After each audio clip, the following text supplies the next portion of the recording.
Hello, this video is going to be about when and how to study. You know how I define learning at this point. Increasing the size of your comfort zone, gaining new mastery over some aspect of your life. I have not yet talked about forgetting. Our comfort zones do not grow and then forever stay the same size. They are also capable of shrinking. However, shrinking is different. It does not simply undo the learning process. It always leaves behind some skeleton of what used to be, as if somewhere your brain can tell that at one point it used to know that thing.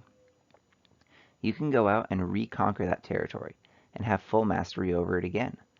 This is called relearning. One thing consistently shown is that relearning is always faster than learning by some degree.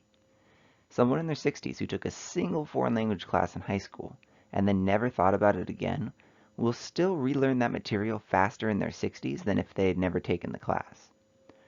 When I talk about studying, I am talking about this relearning process only. You are going over the same material in the same way, not trying to gain any new insights or abilities, but simply to regain the land that was lost and lose it more slowly next time. As soon as you start venturing out into new land, you have stopped studying and started learning. Since studying is slightly different, the rules are slightly different too. Forgetting something is an interesting business. How do you actually define forgetting? I already mentioned how information doesn't ever completely go away. That skeleton always remains. So, forgetting something cannot be completely erasing. What do we normally mean when we say we forgot something? I think a good translation would be, it's probably somewhere in my head, but I cannot bring it up to the forefront of my thoughts. You've probably also experienced things that are half forgotten. They don't immediately come to you, but if you sit there and think about it for a bit, you can bring it back. Now we are getting somewhere. This timeline shows how long you haven't thought about something. I propose this idea to you. The longer you haven't thought about something, the more mental effort it takes to bring it back to the forefront of your mind. It starts out easy, then becomes harder and harder, and finally, you cross over this threshold where no amount of mental effort can help you, and you will need some external source to help jumpstart your brain again. At this point, the forgetting process starts all over again. So, that point of no return is where we can say something has been forgotten. While we can't really measure it, we can think about every piece of knowledge having some sort of forgetting time. Some things are gone within seconds. Other things are durable enough to still come to the forefront of your mind after 20 years of not thinking about it. With this mindset, we can see what the point of studying is, to increase our retention or increase our time to forgetting. But how do we actually do that? Retention is increased by mental effort. This may disappoint you or excite you. It might disappoint you because there's no escaping mental effort, and if you're hoping for an alternative, I don't really have one. It might excite you because we've already talked about mental effort, and those things apply. And that brings us to the first and most important piece of advice about studying that I can give you. Don't. Alright, I'm sort of kidding, but I do have a point to make here. Learning is more useful than studying. Doesn't it make more sense to actually gain new insights and applications than to merely not forget the ones you've already made?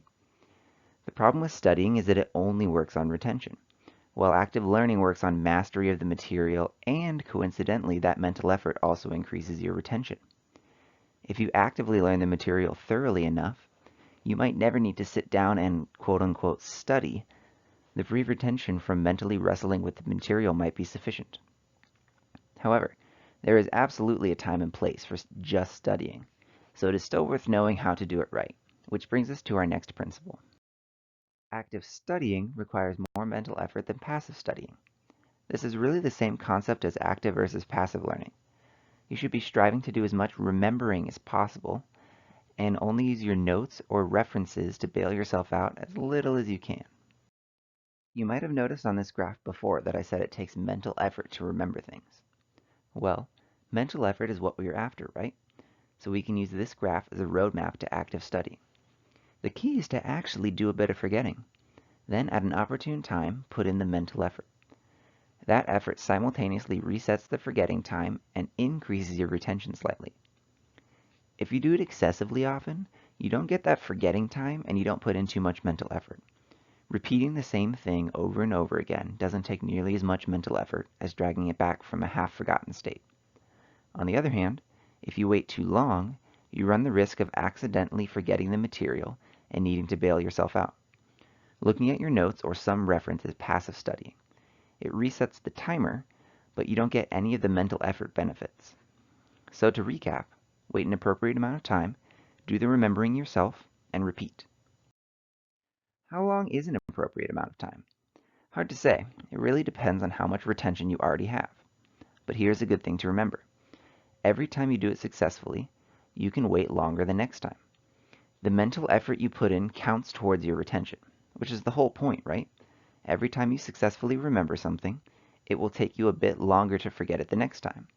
So, the idea is to continue the cycle of remember, wait a bit longer, remember, wait a bit longer, until you have reached a satisfactory level.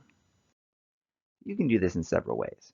If you find handwriting things to be particularly useful to you, then just handwrite from memory instead of copying straight from something else. If you like flashcards, I would argue that the text in the question of the flashcard is actually a bit of a passive cue. So, to keep the ratio ideal, create really short prompts that have really long and in-depth answers, rather than long questions with one-word answers. You can also study completely mentally, which has the added benefit of being completely portable.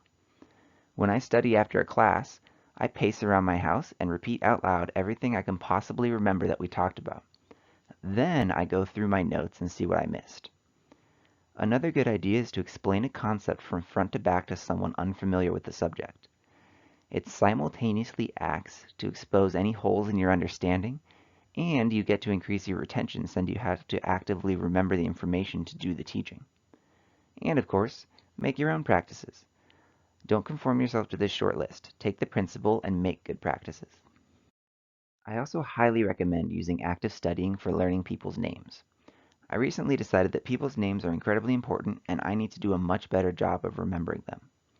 Have you ever started talking to someone new and forgot their name within the first 2 minutes? Well, that's because you had a forgetting time of less than 2 minutes. So based on the studying principles, I came up with this idea. Find an excuse to say their name out loud or mentally rehearse their name in the first 5 seconds. Then do it again in 10 seconds, then 20 seconds, and then 1 minute. Just those 3 or 4 times is normally enough mental effort to get you to the end of the conversation. Of course, you'll have to keep practicing if you want to remember it by the next time you see them, but that is also something doable. Using this method, you can put absolutely anything to memory. If it is something important to you, it is well worth the effort to get things to the several month or several year level. Most students have the bad habit of getting their learning only up to the couple day level, just enough to cram for the test and pass it. The problem is that so much of your material lies in a forgotten state. The whole point of taking a class is to know the material, right? If you learn better and study better, you can increase the chances that your knowledge will be fresh when you need it. It might take less effort than you think, too, to improve your retention. So, here are the 3 big takeaways again. Some of you really do need to spend much less time studying and much more time learning. Take the time to master the concepts, and that will give you some studying for free. But when the time truly comes to just study, I hope you'll be able to do it more efficiently and thoroughly through mental effort. Next time, we will be talking about how to best divide your efforts through the concepts of increasing and diminishing return.